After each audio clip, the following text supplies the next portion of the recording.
So hey guys, welcome to my another blog and দণ্ডবোধ সবাইকে। তো তোমার ভেবেছেন যে অনেকদিন পরে ভিডিও দিছু। রিজন হলো যে মুই নার্সিং হোমত এডমিট ছিল, তার কারণে আমি কোনো ভিডিও আপডেট দেওয়া পাওনি। আর মোর দেহারা পুরা খারাপ ছিল, তার কারণে এতদিন ধরে কোনো আপডেট দিইনি। আর আমি ঘর টাকাও নিগিবা পানুনি হয়। তো আজি অনেক মুড ফ্রেশ করবার মানে মুই যাম ইস্কন মন্দির বিকালবেলা আরতি দিবা। তো ভিডিওখান কন্টিনিউ দেখেন, আর যদি ভিডিওখান ভালো লাগে তাহলে লাইক করে দেন। 1 hour later.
কি করিস রে?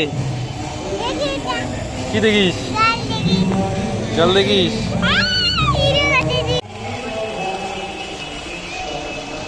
মন্দির আবার কি ঢুকেছিল?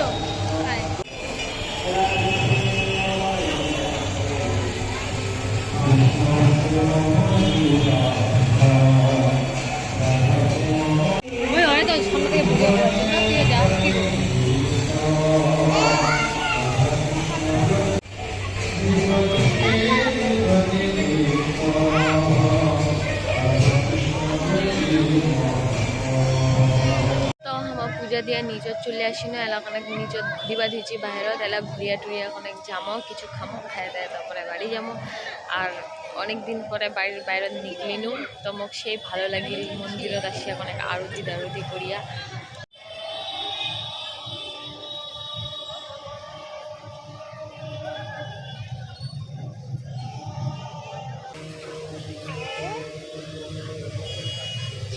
প্রসাদ খাওয়ার আগত ভক্তি দিবা লাগে জানেন না? A few moments later. তো ফাইনালি ঘুরিয়া টুরিয়া বাড়ি চলে আইছি। বাড়ি এসে এলা রেস্ট করবা দিচ্ছি। আর বাইরত হলো আমার কোনো কিছু খাইনি, কারণ হলো মোর খাওয়া মানা আছে, ডক্টর মানা হচ্ছে। আর ভিডিও না দেওয়ার রিজন হলো মুই 2 দিন হসপিটালত ছিল আর মুই পুরা সিরিয়াস ছিল, তাতে কোনো ভিডিও দেওয়া পাওনি। আর যেগুলো আমি একদম ঠিক হয়ে যাম তারপরে কন্টিনিউ ভিডিও দিম। আর একচুয়ালি তো মোক কোনো বেড়াবাটের বা দেয়নি, কিন্তু তাও আজি গিসু অনেক মুডটা ফ্রেশ করিবা, কারণ ঘরত রয়ে রয়ে আরও বেশি খারাপ লাগিবা ছিল। সো ভিডিওখান যদি ভালো লাগে তাহলে লাইক কমেন্ট শেয়ার আর চ্যানেলটাকে সাবস্ক্রাইব করে দেন। আর এবার থেকে কন্টিনিউ ভিডিও আনিবার চেষ্টা করি।